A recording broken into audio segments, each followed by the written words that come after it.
Alright, Sanu, let me set the scene for you. Imagine this. It's the day before Thanksgiving, 1971.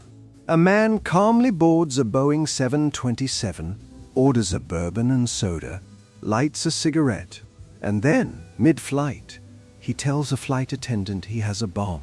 Next thing you know, he's got $200,000 in cash, 4 parachutes, and he's jumping out of the back of the plane into a stormy, pitch-black night, never to be seen again.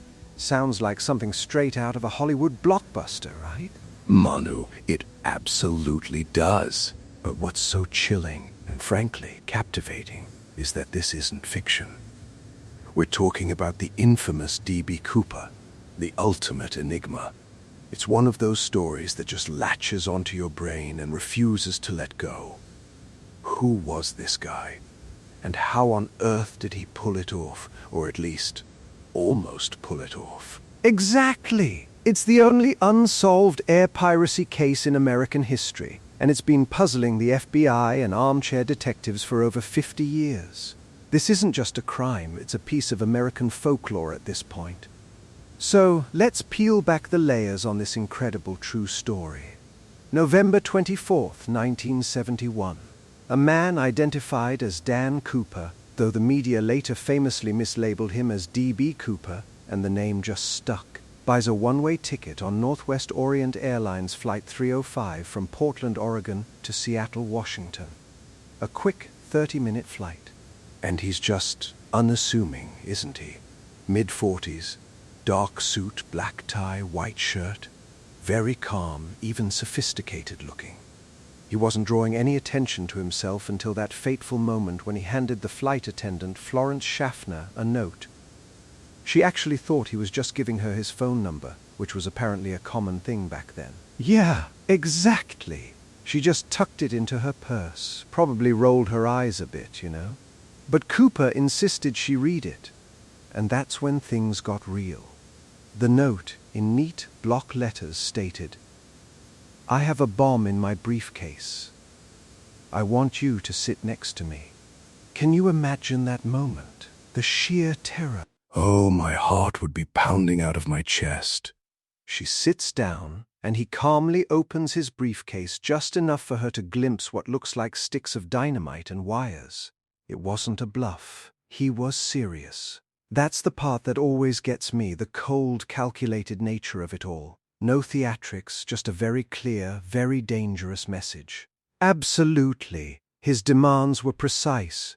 $200,000 in unmarked $20 bills, 4 parachutes, 2 primary and 2 reserve, and a fuel truck waiting in Seattle to refuel the aircraft. No small requests. And what's astounding is that Northwest Orient, without hesitation, agreed to everything. The safety of the 36 other passengers on board was paramount. And the passengers, for the most part, were completely oblivious, weren't they? They just thought there was a mechanical delay when the plane circled Seattle for a couple of hours. It wasn't until they landed, and Cooper allowed them to disembark, that the true nature of the situation began to unfold. It's remarkable how contained the chaos was, at least in the cabin. Yeah, it really is. The airline staff on the ground managed to scramble and get the money and parachutes, and they delivered them to the plane. Once Cooper had his demands met, he let all the passengers and 2 of the flight attendants go. He kept the pilot, co-pilot, flight engineer, and 1 flight attendant, Tina Mucklow, on board, so now it's just him, the crew, and the loot. And this is where his plan really started to shine, or at least where his meticulous nature came to the forefront. He insisted on a very specific aircraft, the Boeing 727, which, for those who might not know, has that unique aft air stair, the staircase that lowers from the tail of the plane. This wasn't just a random choice of aircraft. He knew what he was doing. Precisely. That rear staircase was crucial to his escape. He instructed the crew to fly south towards Mexico City, but at an incredibly low altitude, around 10,000 feet, and a slow speed, no more than 100 knots. He also told them to keep the cabin unpressurized. Every single one of these instructions was tailored for a successful parachute jump. It wasn't a spur-of-the-moment decision. This was a well-thought-out, if daring, strategy. The details are just mind-boggling, aren't they? He had considered everything from the type of plane to the flight parameters. It really paints a picture of someone who had done their homework, perhaps with some sort of aviation background or at least extensive research. It almost makes you respect his ingenuity, even as you condemn his actions. Totally. So, they take off from Seattle again, 2 F-106 fighter jets trailing discreetly behind, though Cooper couldn't see them through the night and the storm. Somewhere over southwestern Washington around 8 p.m., Cooper lowered the aft air stair. He tied Tina Mucklow up briefly, just to ensure she wouldn't interfere, and then, with the briefcase full of cash strapped to him, he jumped. Into the darkness, into a violent rainstorm, into the vast unknown. Tina Mucklow was the last known person to see him alive on the plane. Just gone, disappeared. The sheer audacity of it, again, is what gets me. To jump out of a plane, in those conditions with that much money. It's the stuff of legends, and the crew, they had to just keep flying knowing he was out there somewhere. It must have been an incredibly tense and terrifying flight for them. Absolutely. They continued flying for a while, assuming he was gone, and then landed, and that's when the whole world erupted with the news of the D.B. Cooper hijacking. The FBI launched NORJAC, short for Northwest Hijacking, one of the most extensive and expensive manhunts in history. And for good reason.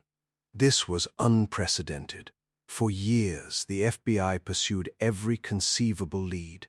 They combed through vast areas of wilderness, interviewed hundreds of potential suspects, and examined every piece of evidence, no matter how small.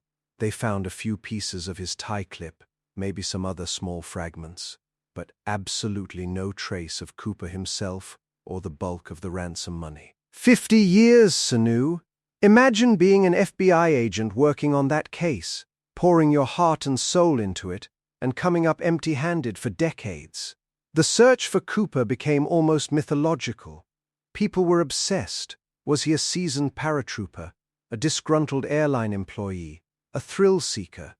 The theories were endless. And then, in 1980, almost a decade later, there's a breakthrough. Or what seemed like a breakthrough.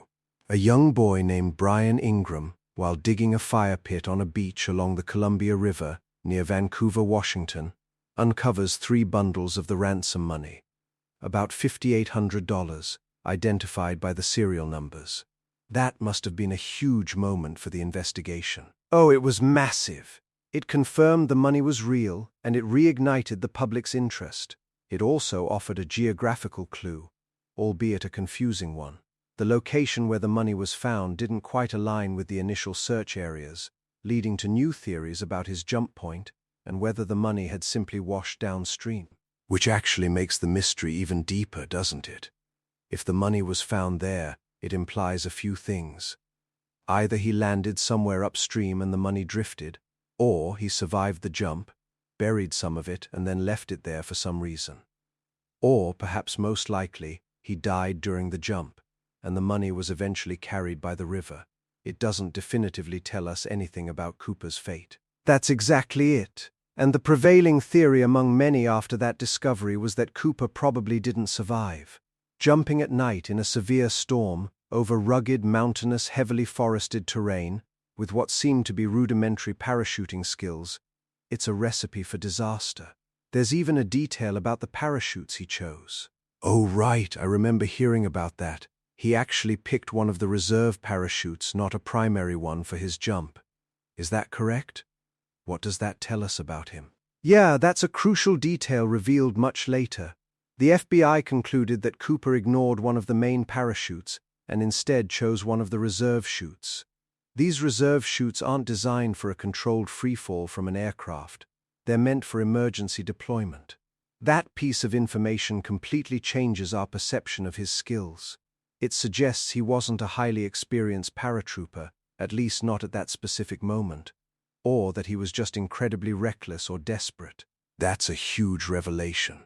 It takes him from being this almost mythical, hyper-competent criminal mastermind to possibly someone who made a critical error in a high-stakes situation. It almost humanizes him in a way, or makes his demise even more likely. If he was that green with parachute choice, imagine his landing. Exactly! It either shows a deep lack of knowledge or extreme panic.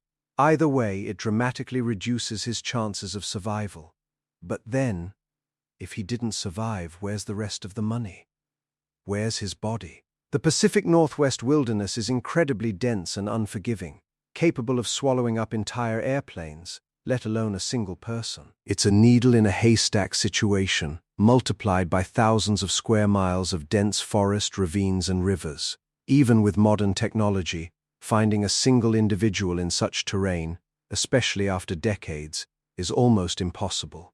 The FBI officially suspended its active investigation into the case in 2016, essentially admitting defeat. Yeah, they stated they'd still review any new, credible evidence that emerged, but for all intents and purposes, the active search was over. After 45 years, it was time to close the books, at least officially. But that doesn't mean the public's fascination ended. Far from it. We're still talking about him now. Oh, absolutely. Books, documentaries, movies, songs, other podcasts. D.B. Cooper has become this iconic figure, almost a folk hero for some.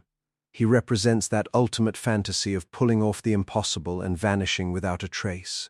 It taps into a rebellious spirit, doesn't it? It really does. It's the ultimate getting away with it story, even if he didn't actually get away. The lack of closure, the absence of a definitive ending is what fuels the legend. If they had caught him, or found his body immediately, it would just be another historical footnote. But because it's so open-ended, everyone can project their own version of the story onto it. And the theories are still out there, constantly evolving. Some people believe he was a local man, someone known in the area. Others cling to the idea that he was a highly skilled military veteran, perhaps even someone who later returned to society and lived a quiet life under a new identity. There's even a theory that one of the initial suspects, Richard McCoy, who committed a similar hijacking a few months later, was Cooper. But the FBI ruled that out. The McCoy theory was definitely compelling for a while, just because of the similarities, but the details didn't quite match up. For me, the most enduring theory is the one that says he simply didn't survive the jump. The odds were just stacked too high against him. But then, there's that tiny part of me that really wants him to have made it. To be living out his days on a beach somewhere, sipping a piña colada and chuckling at the FBI's fruitless search. I'm right there with you, Manu. The romantic in me wants the cinematic ending. But the logical side says that a jump into a dark, stormy abyss, likely with a less-than-ideal parachute, over unforgiving terrain, just spells disaster. The fact that the recovered money was found dispersed suggests a rather chaotic event, not a controlled landing where he could neatly stash his winnings. Exactly. If he'd made a clean landing, he would have secured all the money. The scattering of the bills suggests a rough descent, a potential injury, or losing grip on the briefcases. It's a clue that points heavily towards a tragic end rather than a grand escape. But still, the mind loves to wander. And it also makes you ponder the sheer guts, or perhaps foolishness, of such an act. What kind of person is driven to that extreme? Was it desperation, a thrill-seeking addiction, or some deep-seated anti-establishment sentiment? We'll never have those answers, and perhaps that's what truly keeps the legend alive. It's not just a crime story, Sanu. It's a deeply human story about aspiration, risk, and the vast, untamed elements of nature. It's about facing the unknown, both for Cooper and for everyone who has tried to solve his puzzle. It's the kind of tale that becomes ingrained in your collective consciousness. 50 years on, and we're still discussing the details, debating the possibilities. D.B. Cooper isn't just a name, he's a symbol of the enduring power of a good mystery. Some stories, it seems, are just too compelling to ever be fully resolved. And maybe that's okay. Maybe the legend, the unanswered questions, are more powerful and engaging than any definitive solution could ever be. So, next time you're flying, or even just looking up at a dark, stormy sky, just remember the man who jumped out of a plane with a briefcase full of cash and vanished into history. A perfect thought to end on, Manu. What an absolutely captivating and wild journey into one of the most famous unsolved mysteries.